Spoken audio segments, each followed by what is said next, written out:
Assalamualaikum warahmatullahi wabarakatuh. Di sini dengan saya Mutia Rahmi Haranti dari Prodi Pendidikan Matematika dengan NIM 060812820025 yang akan menyelesaikan tugas video dari mata kuliah Pancasila yang diampu oleh Ibu Insinyur Haja Mariana Hamzah. Pertama-tama saya akan mereview materi dari kelompok saya, yaitu Pancasila sebagai solusi problem bangsa dalam korupsi. Yang pertama, saya akan menjelaskan pengertian Pancasila dan korupsi itu sendiri. Secara etimologi, kata Pancasila berasal dari bahasa Sanskerta dari India atau bahasa kasta Brahmana, yaitu panca yang berarti 5 dan sila yang berarti dasar. Jadi, secara harfiah, Pancasila dapat diartikan sebagai 5 dasar. Lalu, menurut Undang-Undang Nomor 20 Tahun 2001, korupsi adalah tindakan melawan hukum dengan maksud memperkaya diri sendiri, orang lain, atau korupsi yang berakibat merugikan negara atau perekonomian negara. Lalu, korupsi menurut setiap Pancasila. Pancasila merupakan cerminan kepribadian rakyat Indonesia, sejatinya adalah nilai ideal yang digariskan secara baik oleh pendiri bangsa. Untuk itu, segala bentuk penyimpangan dalam masyarakat Indonesia selayaknya dapat dikembalikan kepada lemahnya pemahaman dan pengalaman masyarakat Indonesia atas Pancasila. Sila yang pertama yaitu Ketuhanan yang Maha Esa. Sila Ketuhanan yang Maha Esa menekankan bahwa manusia Indonesia memiliki keimanan dan percaya kepada Tuhan yang Maha Esa. Seperti yang diketahui, Indonesia berkembang 6 agama resmi, yaitu Islam, Kristen, Katolik, Hindu, Buddha, dan Konghucu, dan semuanya menolak korupsi. Dalam hal ini, jelas perilaku tindakan pidana korupsi ini tidak mencerminkan bentuk perilaku beriman kepada Tuhan yang Maha Esa.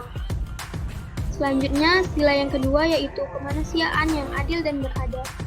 Sila ini memiliki makna untuk memperlakukan sesama manusia sebagaimana mestinya dan melakukan tindakan yang benar, bermartabat, adil terhadap sesama manusia sebagaimana mestinya. Selanjutnya, sila yang ketiga yaitu Persatuan Indonesia. Sila ini memiliki makna bahwa kedudukan masyarakat atau rakyat itu sama di depan mata hukum, tanpa membeda-bedakan serta mendapat perlakuan yang sama di depan hukum. Sehingga dengan melakukan korupsi berarti sama saja telah melanggar sila ini. Lalu sila yang keempat yaitu kerakyatan yang dipimpin oleh hikmat kebijaksanaan dalam permusyawaratan perwakilan. Dengan melakukan tindakan korupsi berarti seseorang telah melanggar sila keempat ini, karena sila ini mengandung makna untuk bermusyawarah dalam melakukan dan menentukan segala sesuatu agar tercapainya keputusan bersama yang berdampak baik bagi Indonesia. Lalu sila yang terakhir adalah keadilan sosial bagi seluruh rakyat Indonesia. Jika seseorang melakukan korupsi, maka tak ada lagi keadilan ketika kesenjangan sosial semakin lebar disebabkan anggaran negara tidak lagi pro rakyat. Kepentingan umum terganggu akibat tidak selesainya pembangunan karena dana pembangunan tertahan di tangan para koruptor. Lalu terdapat upaya-upaya yang ditempuh dalam pemberantasan korupsi. Terdapat upaya pencegahan atau upaya preventif. Nah, upaya ini adalah upaya yang dilakukan sebelum korupsi itu terjadi. Contohnya itu menanamkan semangat nasional yang positif dengan mengutamakan pengabdian pada bangsa dan negara melalui pendidikan formal dan agama. Selanjutnya terdapat upaya penindakan atau kuratif. Nah, upaya ini itu berisi undang-undang yang tercantum secara tertulis, lalu berisi tentang hukum-hukum juga. Contohnya itu Undang-Undang Nomor 31 Tahun 1999 tentang pemberantasan tindak pidana korupsi. Dan terakhir ada upaya edukasi masyarakat.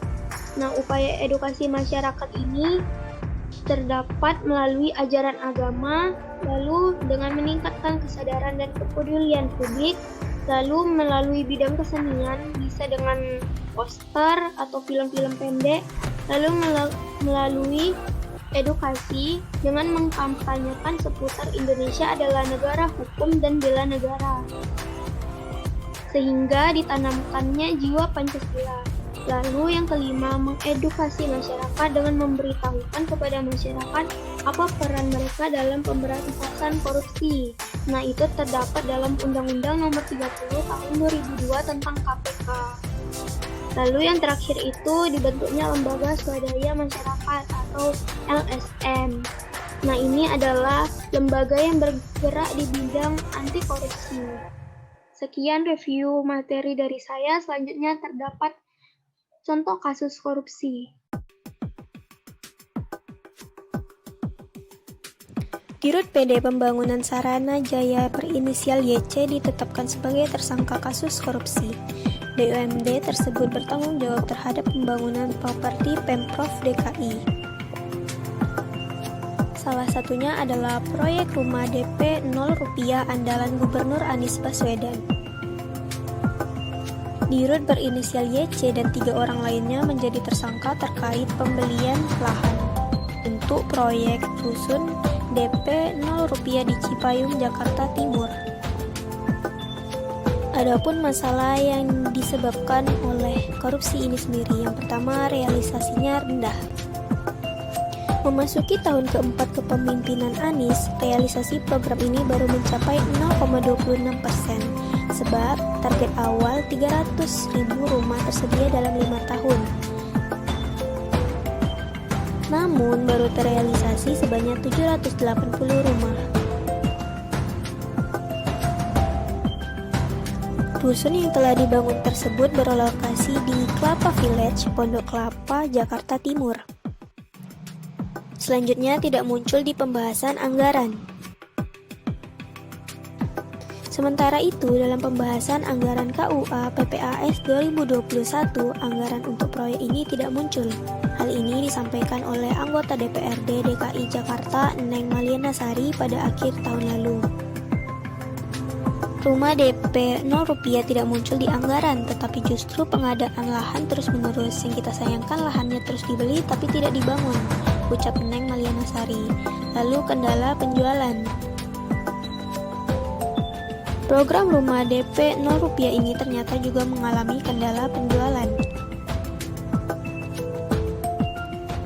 Setelah setahun dibuka, baru 32% dari 780 unit rumah yang terjual. Hal ini dikarenakan banyak warga yang permohonan kreditnya ditolak Bank DKI.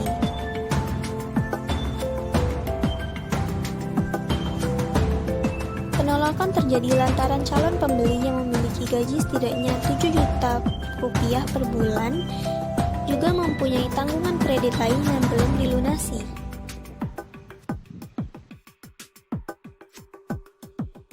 Dari video tersebut, kita dapat melihat bahwa korupsi itu memiliki dampak pada banyak hal. Yang pertama adalah menghambat pembangunan. Pembangunan yang harusnya bertarget 300.000 unit hanya terrealisasi 780 unit saja. Nah, itu menyebabkan pemborosan lahan yang dibeli. Lahan-lahan tersebut dibeli namun tidak terpakai. Selanjutnya, pasti kita sebagai masyarakat bertanya-tanya, kemanakah duit tersebut? Kemanakah uang yang seharusnya digunakan untuk membangun rumah dengan DP 0 rupiah itu? Itulah yang dinamakan dengan korupsi. Tidak hanya itu saja, korupsi juga merugikan banyak pihak. Di antaranya adalah pemerintah, yaitu dengan adanya korupsi tersebut, program kerja Anies Baswedan, yaitu pembangunan rumah ber-DP 0 itu tidak terrealisasikan. Terrealisasikan hanya saja sangat kecil, yaitu 0,26%. Hal ini juga berdampak kepada masyarakat. Karena hal itu, masyarakat menjadi tidak percaya lagi kepada pemerintah. Masyarakat juga harapannya tidak terpenuhi, karena banyak sekali yang tidak terrealisasikan dari program tersebut. Dengan kita mengetahui bahwa korupsi itu memiliki dampak negatif yang sangat banyak, dengan ini diharapkan adanya upaya penindakan terhadap koruptor tersebut. agar ada efek jera terhadap koruptor, serta menambah kesadaran masyarakat akan adanya dampak negatif dan hukuman mengenai korupsi, sehingga masyarakat tidak melakukan tindak pidana tersebut. Demikianlah komentar saya tentang kasus pembangunan rumah ber-DP 0 rupiah. Sekian dari saya, apabila ada kesalahan mohon dimaafkan. Wabillahi taufiq wal hidayah. Wassalamualaikum warahmatullahi wabarakatuh. Terima kasih atas perhatiannya.